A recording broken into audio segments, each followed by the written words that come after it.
So the Try Guys have addressed booting serial bachelor Ned Fulmer from the gang, leaving him hanging on to relevancy like a wet noodle. And surely you would think that's the end of the tale, right?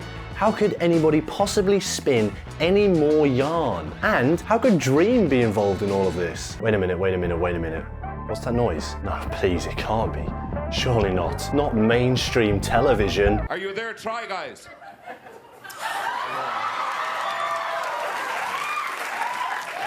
Hello.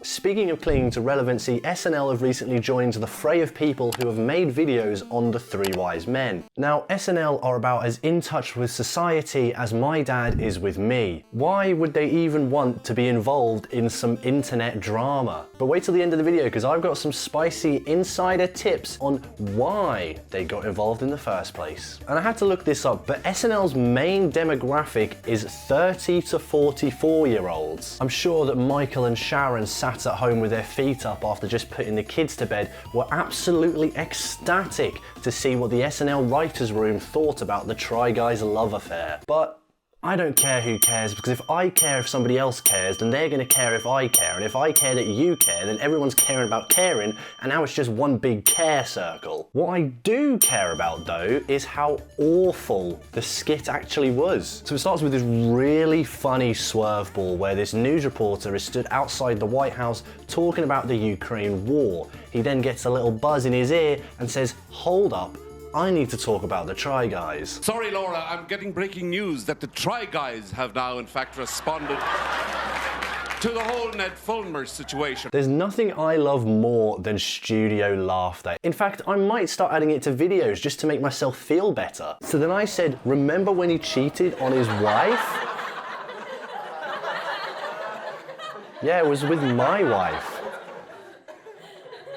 If you somehow clicked on this video without first knowing who the Try Guys are, then I'm just gonna let SNL explain it for me. What in the world is a Try Guy? Laura, how do you not know the Try Guys? Oh, they're BuzzFeed pranksters who try stuff. BuzzFeed pranksters. I don't think I've ever said a more disgusting pairing of words. So they bring out these three amigos, which themselves look like BuzzFeed versions of the Try Guys. So I guess they kind of got something right in that aspect. But I don't know if it's just me, but it's really hard to watch something that must have been so emotional and so heartbreaking for all the people that were involved in it just be openly mocked on national TV. Another amazing thing that SNL do is what I like to call the blunt pencil maneuver, or as you might know it, missing the point. I'm trying to understand why this story is such a scandal. Was this affair non-consensual? No, worse. He committed the heinous act of having a consensual kiss and not telling us, his friends. I'm sorry, why is that heinous?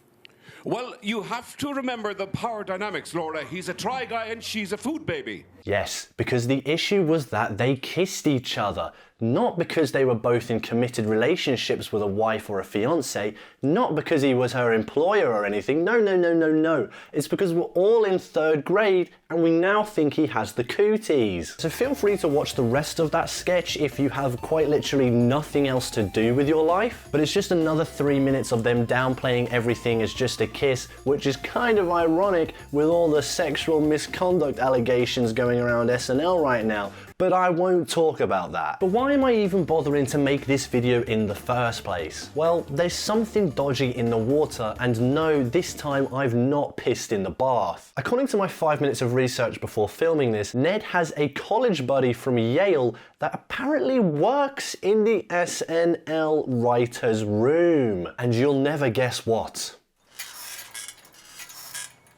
He wrote that sketch. But why does that even matter? Well, to me it kind of asks the question, why write it in the first place if this is a guy that you know? The Try Guys aren't exactly something that SNL's audience is going to be inherently interested about. Was he maybe trying to paint Ned in a nicer light? Did Ned phone up his college buddy to get the idea pitched in the first place? Or, the more likely option, are SNL writers just really shit these days? I mean, how can you go from the highs of Lonely Island to this? So the full story is that your friend had a side chick and you fired him?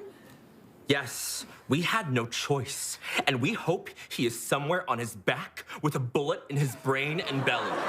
Now, I'm sure you've looked at the title and read it about 50 times in a panic because you're sat there thinking, where is Dream in all this? And I have to be honest, he's only slightly related, but I thought if I can squeeze him into the title, then I might as well. But he did have a Twitter fight with Zach, one of the Try Guys, so I'm allowed, okay? Basically, you know how Kanye West is being a teensy little bit weird right now, you know, calling for genocides and all of that? Well, Dream replied to one of those tweets trying to poke fun at him. Kanye was asking the world who made cancel culture, and Dream came in and said, those gosh darn liberals! And you'd think with the multitude of emojis used that it was quite obviously sarcasm. But Zach didn't get that memo and quote tweeted it, saying that the internet was right to bully Dream for his face reveal, and in fact didn't go far enough. Which is really funny because the Try Guys are meant to be these dudes that are full of so much positivity and so much love, but he really just couldn't hold that one in. Dream then clears up that it was sarcasm and they all lived happily ever after. Especially those writers.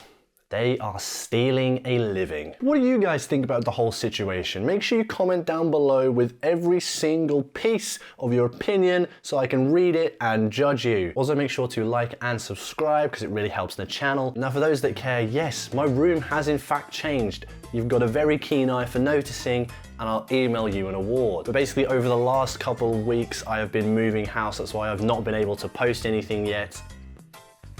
I think I did a pretty good job decorating with my nice bare white walls. No, but seriously, if anybody has any decoration tips, please give them to me because I have no idea what to put on that wall. But I did buy myself a nice candle, which is kind of charring the glass a bit now and burning my fingers, so I'm gonna put it down. See ya.